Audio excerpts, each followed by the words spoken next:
How to record in the 432 scale tuning. This video is about how to properly record in the 432 tuning as opposed to the standard 440 Hz tuning. Many people prefer the 432 scale tuning, and it's very popular with meditation music. Virtually all the music that we listen to these days is tuned to the 440 scale, so it's nice to be able to have the benefits of different frequencies.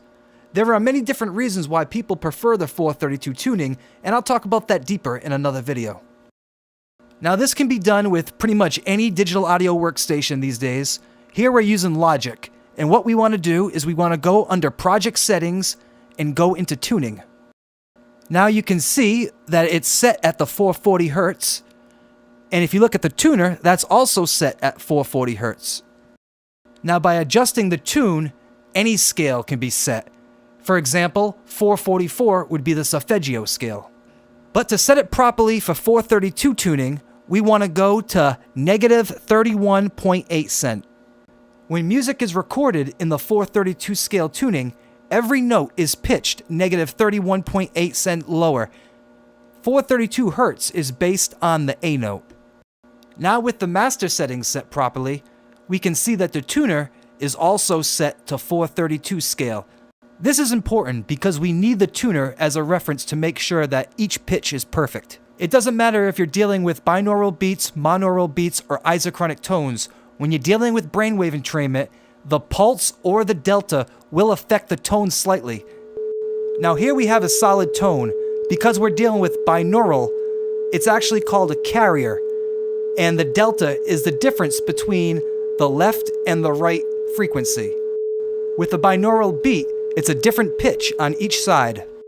By setting the delta to 0, I'm getting a solid pitch, and 432 is right on the money. Now, if I was to increase the delta, that would change the frequency on the left or the right side. A 4 Hz binaural beat at 432, for example, would be 434 on one side and 430 on the other side. You subtract one from the other, and you get the delta of 4 Hz.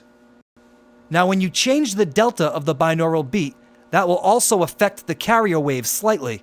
So, depending on what frequency you're looking for, you may have to adjust the carrier wave properly. Even when the pitch is the same on both sides, as with isochronic tones or monaural beats, the same is true. In this case, we're talking about a tone and a pulse. When you change the speed of the pulse, you have to adjust the tone as well. For example, if I want a 10 Hz monaural beat perfectly tuned at 432, then I have to adjust the tone slightly down to 430 in order for it to be perfectly tuned to 432.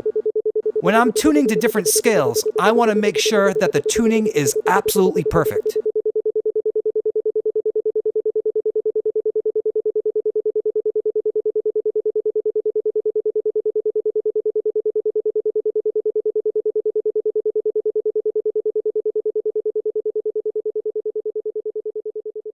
Now when all the brainwave entrainment frequencies are set at 432, then you have to make sure that all the synthesizers or instruments that you're using are also tuned to 432.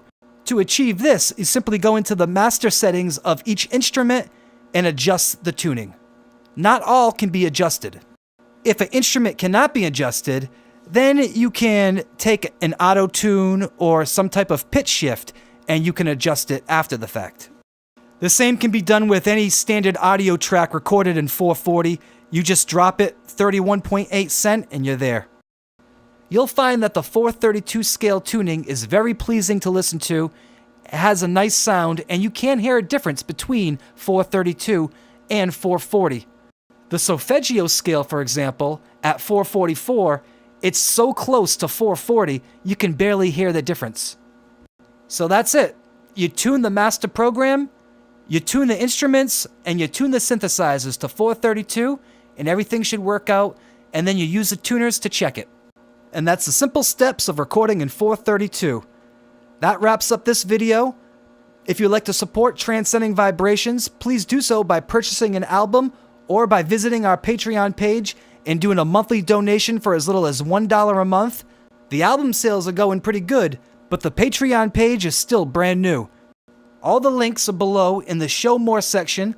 Thank you very much for your past, present, and future support. And also, please don't forget to comment, like, and share. That helps the channel grow. Much love.